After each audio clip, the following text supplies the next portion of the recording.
তাহলে রাতারাতি ডক্টর মোহাম্মদ ইউনূস এই কয়েক মাস যাবত নিজের যে বিভিন্ন সেক্টরগুলোতে অদক্ষ উপদেষ্টাদের কারণে যে সমালোচনার মুখে পড়েছেন এগুলো সব কেটে যাবে। বাংলাদেশ রাতারাতি অনেক ঝামেলা থেকেও মুক্ত হবে। দর্শক খেয়াল আছে নিশ্চয়ই, টোটালি ভারতের যে খেলার ছকটা ছিল সেখানে পানি ঢেলে দিয়েছে। এখন ভারত কি বলবে? আপনি যে কোনো রাজনৈতিক দল করার কারণে ডক্টর মোহাম্মদ ইউনূসকে অপছন্দ করতে পারেন, কিন্তু আজকে তিনি যেই কর্মটা করেছেন প্রত্যেকটা বাংলাদেশি, আপনি যেই দলই করেন এরপর যদি বিষয়টা আপনি খুশি হইতে না পারেন তাহলে বুঝতে হবে আপনার কাছে দেশ বড় না, দল বড়। দুটো সুসংবাদ আপনাদেরকে বলবো, দুটো সুসংবাদ আপনারা জানাবেন এই সুসংবাদ দুটো কেমন লাগলো। একটা সুসংবাদ হলো, বাংলাদেশের বর্তমান অন্তর্বর্তীকালীন সরকারের প্রধান হলেন ডক্টর মোহাম্মদ ইউনূস, যিনি বুড়ো আঙ্গুল দেখিয়েছিলেন ভারতকে। বাংলাদেশের সীমানায় তাদের কাঁটাতারের বেড়া দেওয়ার আগে 7 গ্লাস পানি খেতে হবে।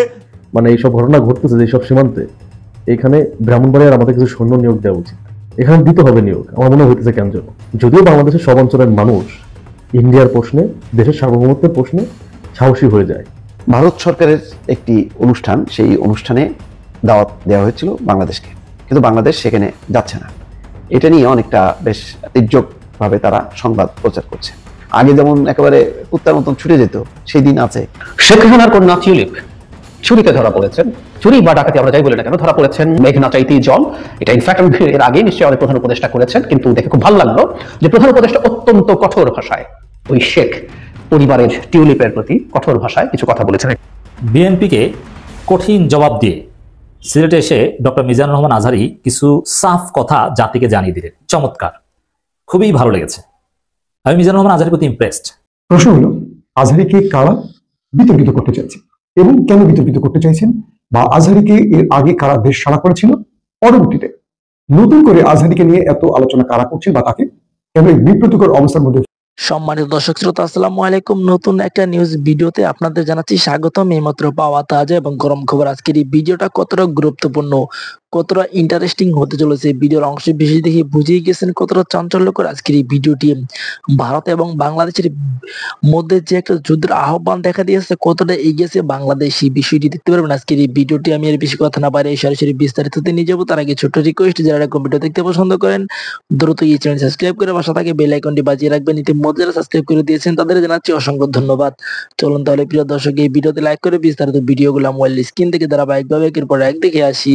ঘটনা যদি সত্য হয় তবে আমরা আশা করি সত্যই নিশ্চয়ই। তাহলে রাতারাতি ডক্টর মোহাম্মদ ইউনূস এই কয়েক মাস যাবত নিজের যে বিভিন্ন সেক্টরগুলোতে অদক্ষ উপদেষ্টাদের কারণে যে সমালোচনার মুখে পড়েছেন এগুলো সব কেটে যাবে। বাংলাদেশ রাতারাতি অনেক ঝামেলা থেকেও মুক্ত হবে। দর্শক খেয়াল আছে নিশ্চয়ই, বাংলাদেশ থেকে প্রায় কয়েক লক্ষ কোটি টাকা বিভিন্ন সময় আমরা গণমাধ্যমে দেখি বা সরকারের প্রেস উইং থেকে বলা হয়ে থাকে পাচার হয়ে গেছে। ইভেন আওয়ামী লীগ সরকারের সময় খুবই গুরুত্বপূর্ণ একটা ঘটনা ঘটেছিল, আমাদের রিজার্ভ চুরি। এই রিজার্ভ চুরি তদন্ত প্রতিবেদন এখনো আলোর মুখ দেখে নাই, তবে আমরা আশা করি এই সরকারের আমলে রিজার্ভ চুরি তদন্ত প্রতিবেদন আলোর মুখ দেখবে। আর অফকোর্স এটার সাথে কারা জড়িত কে কে থাকতে পারে মানুষ আজ করতে পারে। তবে মজার বিষয় হচ্ছে আমাদের এই রিজার্ভ চুরি করে যেই টাকাটা নিয়ে যাওয়া হয়েছিল সেই টাকাটা ফেরত নিয়ে যে নানান ঘটনা টটনা আলোচনা সন্দেহ চলছিল। আবার কেউ কেউ বলছিল আওয়ামী লীগ সরকারের সময় যে রিজার্ভের টাকা চুরির টাকাটা ফিরে দিলে এটাও মাইরা দিবে, এরকম কিন্তু একটা শঙ্কা ছিল। বাট আজকে আমরা শুনছি হঠাৎ করে আমাদের বাংলাদেশ ব্যাংকের যিনি গভর্নর আছেন আহসান এইচ মনসুর, তিনি বলছেন রিজার্ভ থেকে চুরি হওয়া যে টাকাটা ছিল সেই টাকাটার 80% সরকার নাকি ফিরে নিয়ে আসছে। মাশাআল্লাহ, কবে নিয়ে আসলো এটা আমরা জানি না। তবে তিনি বলছেন যে গতকালকে রাজধানীর একটি হোটেলে ব্র্যান্ডিং বাংলাদেশ শীর্ষক অনুষ্ঠানে এই কথা বলছেন। তিনি বলছেন সাইবার হ্যাকিং এর মাধ্যমে বাংলাদেশ ব্যাংক থেকে চুরি হওয়া যে রিজার্ভের টাকাটা চলে গিয়েছিল সেটার 80% ফিরিয়ে এনেছে সরকার এবং বাকিটা আদায়ে মামলা চলছে। মামলা জিতে বাকি অর্থ ফেরানো সম্ভব। তিনি বলছেন যে আপনার চট্টগ্রামের একটি প্রতিষ্ঠানে বিদেশে পাচার করেছে প্রায় $20 বিলিয়ন। পাচারকৃত যেসব অর্থ আছে, তো এদেশ থেকে গত 15 বছরে সর্বোচ্চ পরিমাণ টাকা পাচার করছে অবশ্যই আওয়ামী লীগের বিভিন্ন বড় নেতারা, পাশাপাশি সরকারের প্রশাসনে থাকা বিভিন্ন আমলারা কামলারা, অনেকেই তারা কিন্তু এদেশ থেকে টাকা পাচার করে বিদেশে বাড়ি গাড়ি এসেই তারা করছে। এখন অনেকের সেকেন্ড হোম, এই যে ডিবি হারুনেরও সেকেন্ড হোম আমরা শুনতাম আমেরিকা, এখন তো শুনছি যে তিনি আমেরিকাতে নাকি আছেন। অনেক মন্ত্রী এমপি দেশ থেকে টাকা পাচার করছে। তো বলছেন যে পাচারকৃত সেই সব অর্থ নাকি উদ্ধারের জন্য কাজও চলতেছে, বিদেশিরা সহযোগিতা করতেছেন ওই টাকাগুলো দেশ থেকে আবার বাংলাদেশে ফিরে আনবে। তবে আসলে কতটুকু পারবে, যেহেতু 80% নিয়ে আসছে রিজার্ভের, বাকিটা নিশ্চয়ই পারবে। তিনি বলছেন পাচার হওয়া অর্থ ফেরাতে মার্কিন যুক্তরাষ্ট্রের ফেডারেল ব্যুরো অফ ইনভেস্টিগেশন মানে FBI এবং অন্য সংস্থাগুলোর সাথে ইউনূস সরকার যোগাযোগ রাখছে এবং কি আলাপও করছে। ইভেন ওইসব দেশগুলোতে সরকারের পক্ষ থেকে আইনজীবী নিয়োগ দেওয়া হচ্ছে। কথার কথা এখন আমাদের অনেকে ভাবতে পারে আমরা তো আমেরিকা চলে আসছি, আমাদের আর কে ধরবে, কানাডা চলে আসছি, আমাদের আর কে ধরবে, কিন্তু সরকার বলছে ওই দেশে আপনি যে দেশে সিটিজেন নিচ্ছেন সেই দেশে আপনাকে ধরার জন্য সরকার, বাংলাদেশ সরকার আইনজীবী নিয়োগ করবে, আপনার বিরুদ্ধে মামলা করবে যে আপনি এই টাকাগুলো বাংলাদেশ থেকে মানি লন্ডারিং করছেন। আর এছাড়াও তিনি আপনার আমাদের রেমিটেন্সের এখানে নানান বক্তব্য দিয়েছেন। তারপর এখানে কি বলা হয় যে আমরা যদি দেখি এখানে একটু তথ্য দিয়েছেন যে দেশ থেকে এই মুহূর্তে সুশাসন প্রতিষ্ঠা হওয়ায় টাকা পাচার বন্ধ হয়েছে, রাজনৈতিক অস্থিরতা সত্ত্বেও রেমিটেন্স প্রবাহ স্মরণকালের মধ্যে সর্বোচ্চ পর্যায়ে পৌঁছেছে। অবশ্যই প্রবাসীরা এখন টাকা পয়সা পাঠাচ্ছে, তবে আমরা মনে করি এটা যদি সরকার আদৌ করতে পারে, এখন 80% কবে আসলো, কিভাবে আনলো, এগুলো সম্পর্কে আমি জানি না। আমার হয়তো নিউজে চোখ পড়ে নাই, নাকি আসলে আমরা নিউজই পাই নাই, দুইটার একটা হয়েছে। যদি আমার নিউজে চোখ না পড়ে থাকে কোনো সমস্যা নেই, তবে জাতির সামনে প্রকাশ করা উচিত ওই রিজার্ভ চুরির 80% টাকা কবে, কত তারিখে আমরা পাইলাম। এটা আওয়ামী লীগ সরকারের সময় আসলো, নাকি ডক্টর ইউনূসের সরকার এই টাকাটা রিটার্ন আনলো? এই মামলাগুলো কি ওই সরকারের চলমান মামলা নাকি এই সরকারের চলমান মামলা? এগুলো কিন্তু একটা ইস্যু আছে। সো আমরা চাই বিষয়গুলো পরিষ্কারভাবে জাতির সামনে আসুক। ইউনূস সরকার যেটা ভালো কাজ করতেছে সেটার প্রশংসা অবশ্যই করতে হবে, আর যেখানে উপদেষ্টাদের অদক্ষতা আছে সেটারও সমালোচনা করতে হবে, কারণ ক্ষমতাকে প্রশ্ন করাই আমাদের কাজ। দুটো সুসংবাদ আপনাদেরকে বলবো, দুটো সুসংবাদ আপনারা জানাবেন এই সুসংবাদ দুটো কেমন লাগলো। একটা সুসংবাদ হলো সুইডেন দূতাবাসে সেনজেন ভিসার আবেদন অ্যাপয়েন্টমেন্ট। এই কাজটা আগে ভারত থেকে করতে হতো, আমাদের বাংলাদেশিদেরকে ভারতে গিয়ে অপেক্ষা করতে হতো এবং সেখান থেকে অ্যাপ্রুভ হতো। ডক্টর ইউনূস সরকারের সফলতার মধ্যে এটা অন্যতম সফলতা যে এইটা আর ভারতে যেতে হবে না। যুক্তরাষ্ট্রের পোশাক রপ্তানিতে 41.6% প্রবৃদ্ধি বাংলাদেশের, ঠিক আছে। এটা আমরা একটু দেখবেন, জুম বাংলায় এই নিউজটা এসেছে। যুক্তরাষ্ট্রের পোশাক রপ্তানিতে 41.6% বৃদ্ধি বাংলাদেশের। আমরা দেখি 2024 সালের নভেম্বর থেকে যুক্তরাষ্ট্রের পোশাক রপ্তানি আগের বছরের একই সময়ের চেয়ে বেড়েছে। মানে এটা আগের বছরের একই সময়ের চেয়ে বেশি বেড়েছে। বিষয়টা এরকম না যে আগে 2 মাসের তুলনায় বেড়েছে, 2 মাস আগে তো অস্থিরতা ছিল। বিষয় হলো 2024 সালের নভেম্বর মাসে বাংলাদেশের যুক্তরাষ্ট্রে পোশাক রপ্তানি আগের বছরের একই সময়ের চেয়ে বেড়েছে। এই সময়ের মধ্যে পোশাক রপ্তানিতে 41.6% প্রবৃদ্ধি হয়েছে। আমরা যেই ক্রমবর্ধমান উন্নয়নের গল্প শুনছিলাম, বেসিক্যালি এটা ছিল না। 2024 7 জানুয়ারি যে নির্বাচন, ওই নির্বাচনের আগেই পোশাক খাতে ধস নামে, ব্যাপক ধস নামে বাংলাদেশের রাজনৈতিক মানে অবনমনের ফলে। হ্যাঁ, সেটা গত বছরের নভেম্বরের চেয়ে মানে 2023-এর নভেম্বরের চেয়ে 2024-এর নভেম্বর ডিসেম্বর 41.6% প্রবৃদ্ধি, ঠিক আছে। সুতরাং আমরা যে অস্থিতিশীলতা দেখেছিলাম সেখান থেকে কিন্তু এটা বেশ রিকভার করে অনেকখানি ভালো করেছে। ভারতীয় ষড়যন্ত্র, আমাদের গার্মেন্টস অস্থিরতা, অনেকগুলো বিষয় রয়েছে। তো ন্যায় বিচার এবং সুশাসনের দিকে যদি বাংলাদেশ যায়, গণতন্ত্রের দিকে যদি বাংলাদেশ ধাবিত হয়, তাহলে এই প্রোগ্রেসটা আরও অনেক গুণ বাড়বে। প্রথম যে জিনিসটা দরকার, মাথা উঁচু করে দাঁড়ানো। আমাদের অনেক বিকল্প আছে। ভারতীয় ব্যবসায়ীরা তাদের আপনার হলো এই কার্গো বিমান ব্যবহারের ক্ষেত্রে অনেকগুলো ঝামেলা সৃষ্টি করছে না। পরে আমরা কোন দিক দেখেছি, আমরা মালদ্বীপ দিয়ে বাইপাস ব্যবহার করেছি। মিজানুর রহমান আজহারী যখন বক্তব্য রাখেন, ঠিক অগ্রভাগে একটা গ্রুপ সেখানে জড়ো হয় দর্শক হিসেবে বা তার শ্রোতা হিসেবে, এবং মাহফিলে পুরো সময়টা তারা একরকম থাকে। যখনই আজহারী মঞ্চে ওঠেন তখন তারা হট্টগোল পাকানো শুরু করেন, এবং এই হট্টগোলের মাধ্যমে মাহফিলের মঞ্চটাকে তারা একটা বাজারে তৈরি করেন, এবং আজহারী যাতে সুষ্ঠুভাবে ওয়াজ করতে না পারেন এই চেষ্টা করা হয়। এটি আমার না, এটি যারা আয়োজক বা যারা দর্শক তাদেরই বক্তব্য। যেহেতু মিজানুর রহমান আজহারীর সাথে আমি যশোরে আদ্দিন সাকিনা মেডিকেল কলেজ হাসপাতাল প্রাঙ্গণের ওয়াজ মাহফিলে উপস্থিত ছিলাম, তার স্টেজে আমি উপস্থিত ছিলাম, একদম কাছ থেকে আমি পুরো ওয়াজ শুনেছি, পুরো ব্যবস্থাপনা দেখেছি এবং তার সাথে থেকেছি, তার সাথে দীর্ঘ সময় আলাপ চালিত হয়েছে, সব বিষয়ে আমরা কথা বলেছি, একদম ঘনিষ্ঠভাবে তার থেকে অনেক কিছু জেনেছি।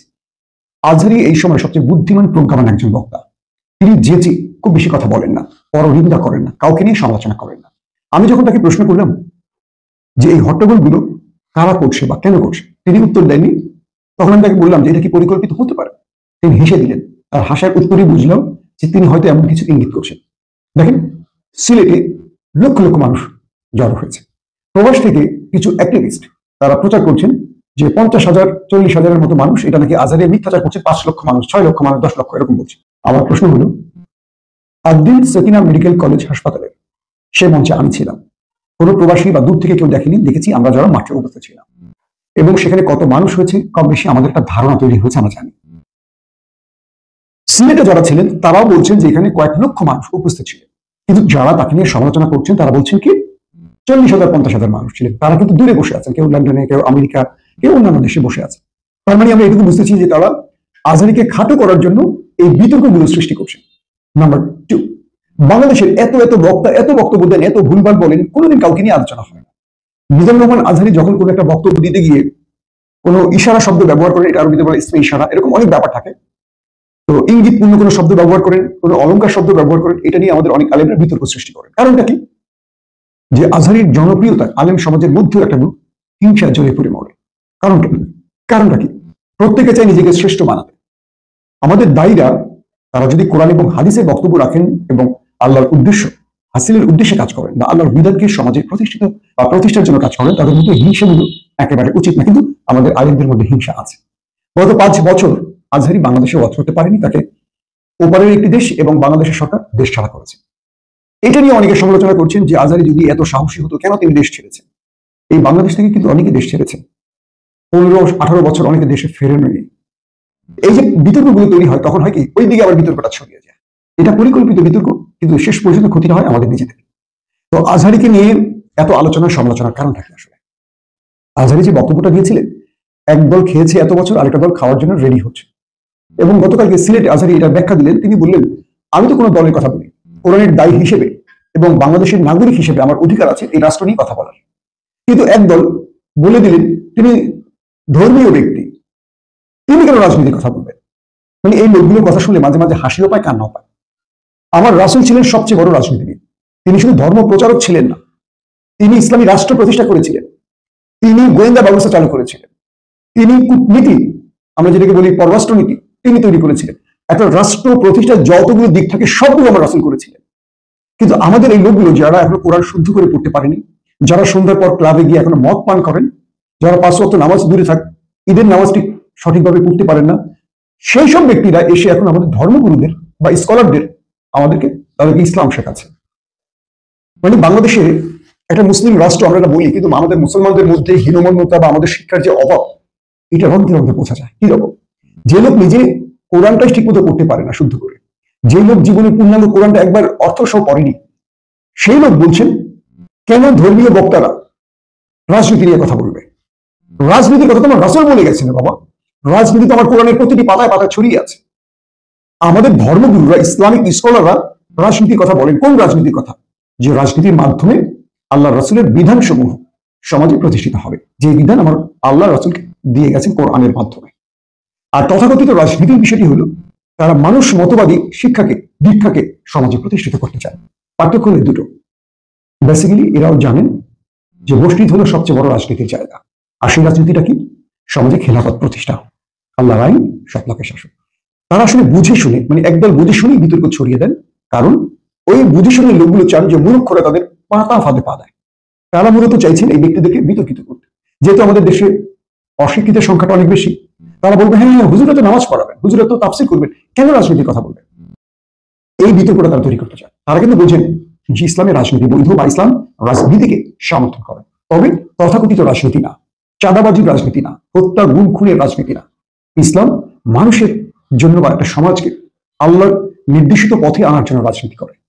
তো যারা মিজানুর রহমান আজহারিকে নিয়ে বিতর্ক তৈরি করছেন, তার ওয়াজ মাহফিলকে বানচাল করার চেষ্টা করছেন, আবার প্রচার করছেন যে সিলেটের মানুষ আজহারিকে অপমান করেছে, একবার নিজেকে আয়নায় দেখুন, আপনি নিজেকে মুসলমান দাবি করার ক্ষমতা রাখেন কিনা। মুসলমান দাবির অর্থ এই না 5 ওয়াক্ত নামাজের মাধ্যমেই শেষ। মুসলমানদের অনেকগুলো দায়িত্ব থাকে। একজন মুসলমানকে পৃথিবীতে পাঠানো হয়েছে আল্লাহর আইনকে এবং সৎলোকের শাসনকে প্রতিষ্ঠা করার জন্য। আপনারা যারা চাঁদাবাজদের প্রতিষ্ঠিত করতে চান, আপনারা যারা লুটেরাদেরকে আবারও সমাজের নেতৃত্বে আনতে চান, আপনাদের গাছ জ্বলবে আজহারিদের বক্তব্যে। আজহারি এই দেশের সম্পদ। আজহারি জামাতের প্রোডাক্ট নয়, বিএনপির প্রোডাক্ট নয়, আওয়ামী লীগের প্রোডাক্ট নয়। আসলে আমরা আজহারিকে ওন করতে শিখি। আমরা আজহারিকে একটা দলে বিভক্ত করে সেই দলটাকে লাভবান করছি। কারণ কি জানেন? আপনি যখন ফেসবুকে একটা স্ট্যাটাস দিচ্ছেন আজহারির বিরুদ্ধে, আপনার পোস্টটা হয়তো 1000-2000 লোক দেখছে, এর মধ্যে 90% হাসির রিয়েক্ট দিচ্ছে। তো সেই নিন্দুকদের বলবো, মিজানুর রহমান আজহারির মঞ্চের ধারে কাছে আপনি আসতে পারেন কিনা দেখেন তো। নিজেকে যত বড় সেলিব্রিটি ভাবছেন আপনি তত বড় নন। ভারত সরকারের একটি অনুষ্ঠান, সেই অনুষ্ঠানে দাওয়াত দেওয়া হয়েছিল বাংলাদেশকে, কিন্তু বাংলাদেশ সেখানে যাচ্ছে না। এটা নিয়ে অনেকটা বেশ তীর্যকভাবে তারা সংবাদ প্রচার করছে। আনন্দবাজার পত্রিকার শিরোনামটা এমন: অনাবশ্যক, ভারতীয় মৌসুম ভবনের অনুষ্ঠানে আমন্ত্রণ পেয়েও আসছে না ইউনূসের বাংলাদেশ। দেখেন কথায় কথায় তারা শুধু ডক্টর মোহাম্মদ ইউনূসকে নিয়ে আসছে, খোঁচা মারছে, এবং যত অনিষ্টের মূল হচ্ছে এখন ডক্টর মোহাম্মদ ইউনূস, সেটা তারা বোঝানোর চেষ্টা করছে। ঘটনাটা কি, ভারতীয় আবহাওয়া দপ্তর মৌসুম ভবনের 150 বছর উপলক্ষে একটি বিশেষ আলোচনা সভার আয়োজন করা হয়েছে, তাতে আমন্ত্রণ জানানো হয়েছিল বাংলাদেশকেও, কিন্তু তাতে তারা আসছেন না। ভারতের মৌসুম ভবনের 150 বছর পূর্তি উপলক্ষে অনুষ্ঠানে অন্যান্য পড়শি দেশের সঙ্গে ডাকা হয়েছিল বাংলাদেশকে, মানে প্রতিবেশী অন্যান্য দেশকে ডাকা হয়েছিল, সেই সঙ্গে বাংলাদেশকে, কিন্তু মোহাম্মদ ইউনূসের নেতৃত্বাধীন বাংলাদেশের কেউ সেই অনুষ্ঠানে আসছেন না। সংবাদ সংস্থা পিটিআই রিপোর্ট অনুযায়ী বাংলাদেশের আবহাওয়া দপ্তরের কর্তা জানিয়েছেন তাদের তরফে কোনো প্রতিনিধি ভারতের আমন্ত্রণ রক্ষা করতে যেতে পারছেন না। এই বিদেশ ভ্রমণকে অনাবশ্যক বলে মন্তব্য করেছেন তিনি। হ্যাঁ, এখানে তো একটা মানে চিঠি আছে যে খুব প্রয়োজন না হলে বাংলাদেশের কেউ কোনো কোনো কর্মকর্তা বৈদেশিক মুদ্রা খরচ করে বিদেশে যাবেন না। তো এখানে এমন তো কোনো গুরুত্বপূর্ণ জিনিস না যে এমন বৈঠক যেতেই হবে। আগে যেমন একেবারে কুত্তার মতন ছুটে যেত, সেই দিন আছে। মানে তাদের আসলে বিষয়টা হচ্ছে যে তারা বারবার ওই শেখ হাসিনার আমলটা এটা বুঝতেই পারছে না।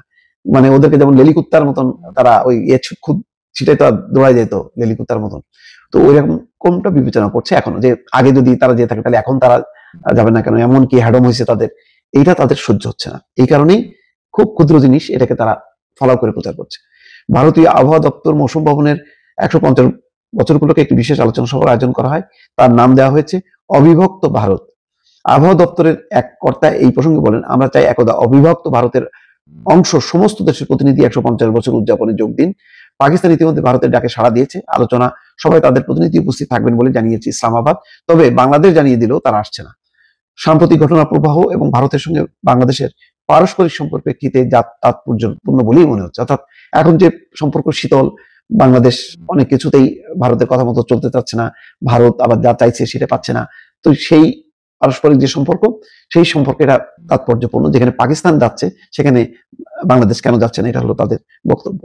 বাংলাদেশ আবহাওয়া দপ্তরের কার্যনির্বাহী ডিরেক্টর মমিনুল ইসলাম বলেছেন যে তারা মাসখানেক আগে দিল্লি থেকে আমন্ত্রণ পত্র পেয়েছেন। তিনি বলেন, ভারতের মৌসুম ভবনের 150 বছর পূর্তি উপলক্ষে অনুষ্ঠানে আমাদের আমন্ত্রণ জানিয়েছে, আমরা দিল্লির সঙ্গে ভালো সম্পর্ক বজায় রাখছি এবং সহযোগিতা করছি, কিন্তু ওই অনুষ্ঠানে আমরা যাচ্ছি না, কারণ সরকারি খরচে অনাবশ্যক বিদেশ ভ্রমণে আমাদের এখন কিছু বাধ্যবাধকতা রয়েছে।